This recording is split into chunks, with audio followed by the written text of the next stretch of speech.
Okay? Or inside these waves they contain matter. और इन तरंगों के अंदर ठोस पदार्थ यानी कि मैटर है. बहुत मजा आएगा आपको. You're gonna enjoy this. अब जब एक नई फिजिक्स की एक नई ब्रांच शुरू हुई जिसको क्वांटम फिजिक्स कहते हैं, which is the study of सब एटॉमिक सब particles. Now when a new branch of physics began, quantum physics, जो कि सब एटॉमिक पार्टिकल्स की स्टडी है, it does not align with the laws of normal Newtonian physics.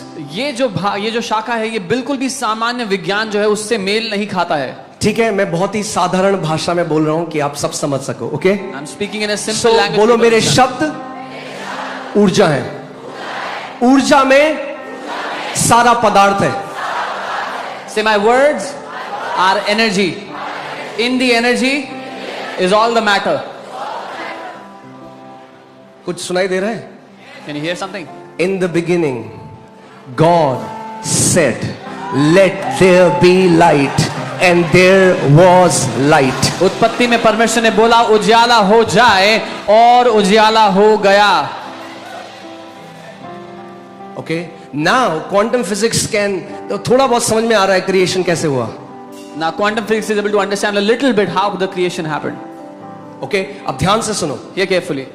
शुरुआत में In the beginning, जब परमेश्वर को कुछ भी चेंज करना था, when God had to change जब something, परमेश्वर को कुछ रचना करनी थी, when he had to create something, God didn't use his hands, God used his words. परमेश्वर ने अपने हाथों का इस्तेमाल नहीं किया, अपने शब्दों का इस्तेमाल किया.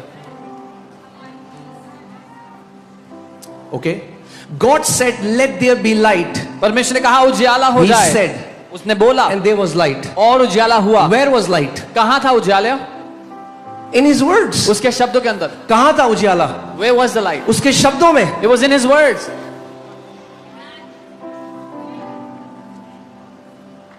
कहां था ये पृथ्वी, ये पहाड़, ये झरने कहां थे?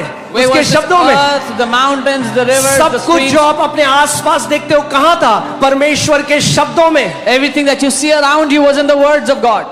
That's why the Bible says in Hebrews 11:3, by faith we understand that the worlds were framed by the word of God. इसीलिए इब्रानी 11:3 में हम देखते हैं कि विश्वास के द्वारा हम जानते हैं कि सृष्टि की रचना परमेश्वर ने अपने वचनों के द्वारा की. Okay, so hear this. God uses his words as tools. परमेश्वर अपने शब्दों का इस्तेमाल औजारों की तरह करता है.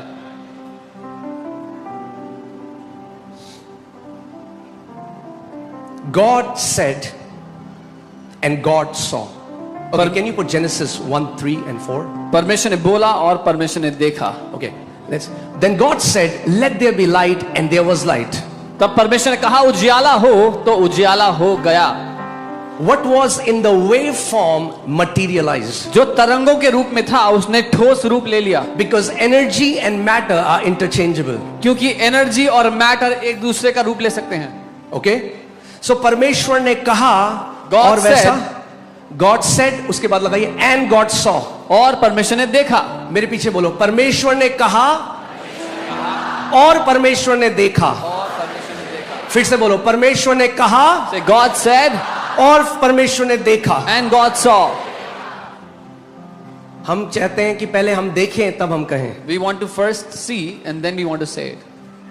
Saying comes before seeing.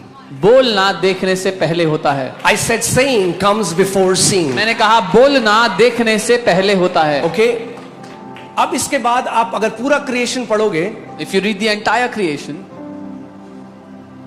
10 बार परमेश्वर को बोलना पड़ा. God said and God saw. God said and God saw. God said and God saw. 10 times God had to say. परमेश्वर ने बोला और परमेश्वर ने देखा. परमेश्वर ने बोला फिर परमेश्वर ने देखा. Okay, so what is God doing? परमेश्वर क्या कर Whatever रहे he हैं? wants to create, he speaks. जो कुछ वो बनाना चाह रहे हैं उसको बोल रहे हैं. ठीक है. अब Now जेनेसिस 1:26 में परमेश्वर ने कहा, आओ हम मनुष्य को अपने स्वरूप और अपनी समानता में बनाएं. इसका मतलब क्या है? Genesis 1:26, then God says, let us make man in our image according to our own likeness. What does this mean? जल रहे हैं बल्ब? भीख नहीं मांगनी है भैया. Don't beg.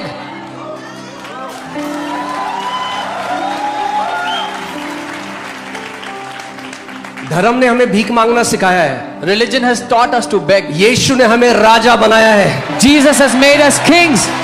Hallelujah. The Bible says in Revelation 5:10 that he has made us kings and we shall reign on this earth. प्रकाशित वाक्य 5:10 उसका वचन कहता है यीशु ने हमें राजा और याजक बना दिया कि हम इस पृथ्वी पर राज्य करें। Amen. मैं चाहता हूं ध्यान से you follow me so that you understand this. मेरे साथ साथ रहना ताकि समझ पाओ। अब जब परमेश्वर, आपको पता है पृथ्वी गोल क्यों है आज? Do you know why the earth is square round? क्यों नहीं है? Why is it not a square? Triangular क्यों नहीं है? Why is it not triangular? क्योंकि परमेश्वर ने बनाने से पहले उसको अपने अंदर देख, before he saw with his eyes he saw it with his heart. Because परमेश्वर ने उसको अपनी आंखों से देखने से पहले अपने भीतर अपने दिल में उसको देखा। Because the Bible says our God knows the end from the beginning. He is the Alpha and He is the Omega. Bible कहती है हमारा परमेश्वर अंत को शुरुआत से जानता है, वही अल्फा और ओमेगा है। ओके? अब मैं आपको एक चीज बताता हूं। Let me tell you something. जब एक पेंटर एक पेंटिंग बनाता है, When a painter draws a painting, makes a painting, जब वो बना देता है तो आप पेंटिंग तब कागज में देखते हो, when he finishes making it, you see it on the paper. मगर उस कागज में पहले पेंटर पहले से अपने दिल में वो पेंटिंग देख चुका है। But before it came on the canvas, the painter saw the painting in his heart. किसने उसको ये क्षमता दी? Who gave him this ability? This is a God ability to see that thing which does not exist as if it does. ये परमेश्वर की क्षमता है एक चीज को इस तरह देखने की जो कि है ही नहीं, जैसे कि वो सामने रखी है। Okay, are you getting what I'm saying? और वो परमेश्वर who can see the end from the beginning, And that God जो शुरुआत से अंत तक देख सकता है, made us in His own image and likeness. उसने अपनी छवि अपनी समानता में हमें बनाया। And we think, what can our words do? और हम सोचते हैं हमारे शब्दों से थोड़ी कुछ होगा। That's why there are people doing religious prayers and begging God from decades and have not received any answer. इसीलिए लोग दशकों से भीख मांग रहे हैं और कोई उत्तर नहीं देखा उन प्रार्थनाओं का, Because they don't understand how God operates. क्योंकि वो नहीं समझते कि परमेश्वर किस तरह से काम करते हैं। And God has created principles और that govern this universe. परमेश्वर ने सिद्धांत बनाए हैं जिनके द्वारा ये सृष्टि काम करती है। Okay? So, सबसे पहली बात इस बात को समझ जाओ that words are energy. The first thing you need to understand, जो शब्द हैं वो ऊर्जा है, एनर्जी है। Words carry frequency and energy. शब्दों में फ्रीक्वेंसी और एनर्जी होती है। Okay? And when you speak words, और they जब- can interact with the matter at the molecular level. जब आप शब्दों को बोलते हो तो वो ठोस पदार्थों को कणों के स्तर तक प्रभावित कर सकते हैं।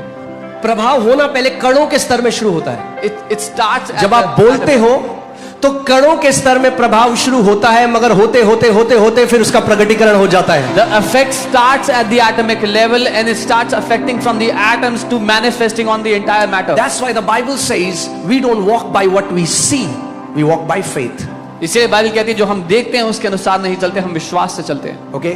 Let me tell you what the professors in MIT say about words. MIT के जो प्रोफेसर है वो क्या कहते हैं शब्दों के बारे में? They say every word you speak is a burst of measurable energy. आपके द्वारा बोला गया प्रत्येक शब्द मापने योग्य ऊर्जा का विस्फोट है। What? One of the most esteemed universities. सबसे एस्टीम यूनिवर्सिटीज हैं, They are saying this. वो ये कह रहे हैं। Are you seeing what I'm saying? आप देख रहे The हैं जो मैं कह रहा हूं? scientists now are catching to what the Bible has been declaring from thousands of years. Scientist अब उस बात को समझ रहे हैं जो बाइबल हजारों साल से कह रही है। Okay, they are saying every word you speak is a burst of measurable energy. So it's not myth. It's not a philosophy that cannot be measured.